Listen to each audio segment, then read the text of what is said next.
Ẹ̀yin aráalé, èwo lẹ ṣe? Ṣé àlàáfíà lẹ wà? Ẹ kú dédé wòyí o. Gist tó ń tẹ̀ wá lọ́wọ́ ní ìsìn ò ní pé wọ́n ní Ashley, wọ́n ní ó pe Queen Naomi ní fake pastor o. Ẹ̀yin èèyàn lé, ẹ jẹ́ ká jọ gbọ́ gist tèmi. Tó bá jẹ́ ìgbà àkọ́kọ́ èyí tẹ̀ ń darapọ̀ channel mi Mashola Gist TV, mo kí yín káàbọ̀ sórí ètò tòní. Ṣé dáadáa la bá yín? A dúpẹ́ lọ́wọ́ yín fún gbogbo àdúrótì yín lórí channel yìí.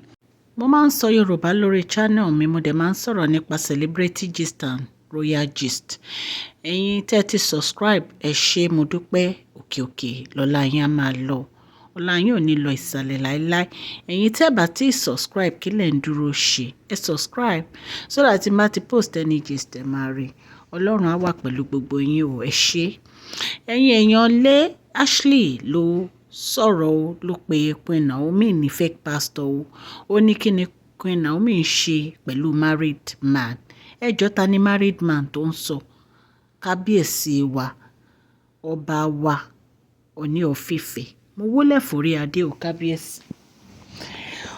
Ọ̀rọ̀ yìí ó tiẹ̀ kan mí lóminú. Ìtorí ẹ̀ ni mo fi fẹ́ ṣe gist yìí because ọ̀rọ̀ yìí kankan tiẹ̀ ń yà mí lẹ́nu pé báwo ni Ashley ṣe máa pe Queen Naomi ní fake pastor tó tún máa pe Queen Naomi pé ó ń date married man èyí tó jẹ́ ọkọ ti tòun. Ashley lẹ́nu ẹ̀. Ọ̀rọ̀ yìí ń ya èmi lẹ́nu o because I just don't think you can say that. Ṣé o ti gbàgbé, o ti yá gbàgbé nìyẹn wípé Queen Naomi is the first wife. Nígbà tí gbogbo àwọn ìyàwó tó ń fẹ́ tẹ́lẹ̀ ti lọ wúrọ̀ láǹṣọ. Ṣé o ti gbàgbé pé ìyálé ẹ ni Queen Naomi? Ìgbà tí òun wá sí palace, kábíyèsí ò tí ì fẹ́. Queen Naomi ni ìyálé ẹ, ó ní ẹni tí kábíyèsí fẹ́. Wọ́n dáná Queen Naomi, ó dẹ̀ mọ̀. Ìwọ gangan ló yẹ ká pè ní ẹni tó jẹ́ pé ó ń ṣe ìkà. Ìwọ gangan ló yẹ ká ní òun ṣe ìkà. Nítorí pé o mọ̀ pé ìyálé ẹlẹ́ni yìí, o mọ̀ pé kábíyèsí ti fẹ́, o dẹ̀ ń wá sí palace, o dẹ̀ ń yọ kábíyèsí fẹ́. Ìwọ gangan ló yẹ ká ní kà ní ẹ. Ẹ̀yin èèyàn lé, allege ni nǹkan tí mò ń sọ yìí, a gbọ́ ni, a dẹ̀ ní láti torchlight ẹ̀. Lálàkọ́kọ́, Queen Naomi ò ever dá yín lóhùn láti ìgbà tẹ́ ti ń sọ̀rọ̀ because nǹkan tí Queen Naomi tán gbé sọ́wọ́, tán gbé dání, ó pọ̀ ju kán máa fún yín lésì lọ. Ó pọ̀ ju kán máa dá yín lóhùn lọ. Gbogbo nǹkan tó ń bí ẹ nínú, gbogbo ẹ̀ ló máa sọ jáde pátápátá. So nítorí ó wá láti London, kábíyèsí ò ní time fún ẹ. Ìtorí ẹ̀ nínú fi ń bí ẹ. Nítorí ó mọ̀ pé kábíyèsí ń wá Queen Naomi lọ. Tí kábíyèsí bá wá Queen Naomi lọ, kí ni big deal? Ìyàwó wọn ni nà, ìyá ọmọ wọn ni. Tí kábíyèsí bá tiẹ̀ láwọn fẹ́ sun ilé Queen Naomi gan. Yes, kí ló wà ńbẹ̀? Ìyàwó wọn ni, ìyá ọmọ wọn ni. Wọ́n ní right láti sun bẹ̀. Tẹ́ bá máa bínú, ẹ tètè bínú. Tí ó bá ń dùn yín, ẹ kúrò ní palace kábíyèsí, ẹ divorce kábíyèsí.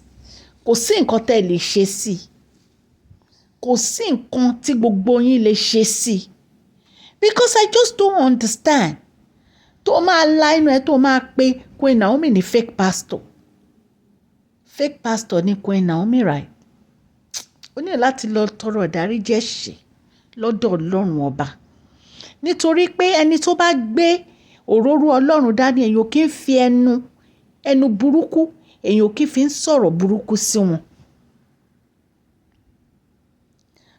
A ti mọ̀ wípé bó ṣe wá láti London yẹn, wàhálà, ìjà, nǹkan tó fẹ́ wá ṣe nìyẹn. A ti mọ̀, àwa ti ń múra díẹ̀, ìpè wíwá tó dé yìí o fẹ́ wá fa wàhálà ni. Nítorí ó ti dé tí kábíyèsí ò ti ní time fún ẹ. Ìtorí ẹ̀ ló fi ń bínú, ìtorí ẹ̀ ló fi ń sọ̀rọ̀, ìtorí ẹ̀ ló fi ń ṣe gbogbo nǹkan tẹ́ ń ṣe. Ìwọ àti Mariam àti olórí Rónkẹ́, ìkà ni gbogbo yín. Ìkà ni yín. Tó bá yá wá ní à ń bú yín, ṣé ọ̀rọ̀ tó sọ ní ìsìn, ṣé kò deserve ká bú ẹ? ṣé kò deserve ká sọ̀rọ̀ sí ẹ? Òun pe ẹni òróró Ọlọ́run, ẹni anointing Ọlọ́run pè ní fake. Òun pè ní fake. Ọlọ́run á má dáríjì ẹ o, Ashley. Ọlọ́run á má dáríjì ẹ o. A ti mọ̀ pé gbogbo ẹ̀bẹ̀ tó ń bẹ̀ tẹ́lẹ̀ bó ṣe dé tó ń sáré lọ Àkúrẹ́, irọ́ ni gbogbo ẹ̀ bá dé. Ó kàn ń ṣojú ayé ni. Ó kàn ń ṣojú ayé ni. Àwa ti mọ̀ ẹ́ pé ìwà ò lè fi oníwà sílẹ̀ láíláí. Ìwà ò lè fi oníwà sílẹ̀. Kò sí nǹkan tẹ́ ẹ lè ṣe. Queen Naomi ló ní kábíyèsí. Kábíyèsí ló ní Queen Naomi. Wọ́n jọ máa bára wọn kalẹ̀ ni. Tínú bá ń bí kankan nínú yín, kẹ́rù yín kẹ́ kúrò nínú palace. Because ìgbà tí kábíyèsí ń fẹ́ Queen Naomi, wọn ò tí ì fẹ́ kankan nínú yín. Ẹ̀yin yọ wá sí palace ni.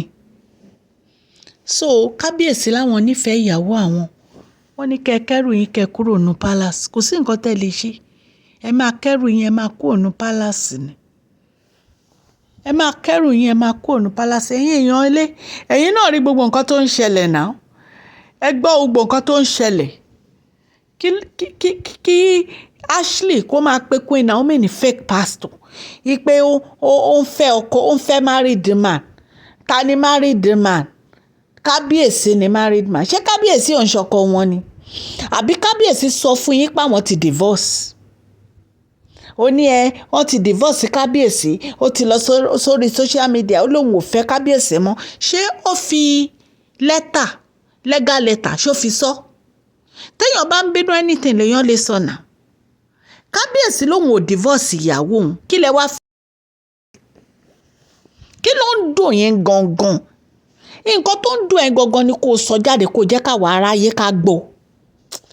Ẹ wò ó, tá a bá ní ká máa sọ̀rọ̀ yìí, bí ìgbà téèyàn kàn ń fún rẹ̀. Ọ̀rọ̀ ẹ̀ ò wà important. Tí Ashley yìí kò ní nǹkan kan nú, kò sí ọ̀rọ̀ lórí ẹ̀. Kò sí ọ̀rọ̀ lórí ẹ̀. Kò ní nǹkan kan nínú rárá. Kábíyèsí tẹ́ bá ń gbọ́ mi, ẹ jọ̀ọ́. Ẹ tètè gbé ìgbésẹ̀ bí wọ́n ṣe máa kúrò nínú palace. Kẹ́ ẹ mú ìyàwó yín padà wá sí palace àtọmọ yín. Because this is just a waste of time. Kéèyàn máa rojọ́ lórí àwọn ọ̀rọ̀ báyìí. It's waste of time. So inú ń bí ni nígbà tí ò ti rójú yín, tẹ́ ẹ̀ ti fi ojú sílẹ̀ fún. Ipò ń wá láti London, kò sí nǹkan kan tó yọ, inú ń bí ni. Anyway, gist tá gbọ́ ní ẹ̀yin ará ilé ta ní ká wá torchlight o. Àwa tá a mọ̀ Queen Naomi a mọ̀ pé wọ́n ń ṣe fake pastor. Àwa tá a mọ̀ Queen Naomi a mọ̀ pé wọ́n ní anointing lọ́wọ́. Àwa tá a mọ̀ Queen Naomi a mọ̀ pé Ọlọ́run lò wọ́n. So ẹni tí ò bá ti believe pé good anointing women of God ni Queen Naomi, definitely ẹni yẹn kò sí nínú ìmọ́lẹ̀ ni, inú òkùnkùn lẹ́ni yẹn wà. A ní sọ jù yẹn lọ. Gbogbo etí tó ń gbọ́ mi, òkè òkè lọ́lá yín á máa lọ́lá yín ò ní lọ ìsàlẹ̀ láíláí. Èmi ọmọ yín Máṣọlá. Mo dúpẹ́ púpọ̀ lọ́wọ́ yín o. Ẹ share, ẹ like, ẹ subscribe o. Thank you so much. God bless you.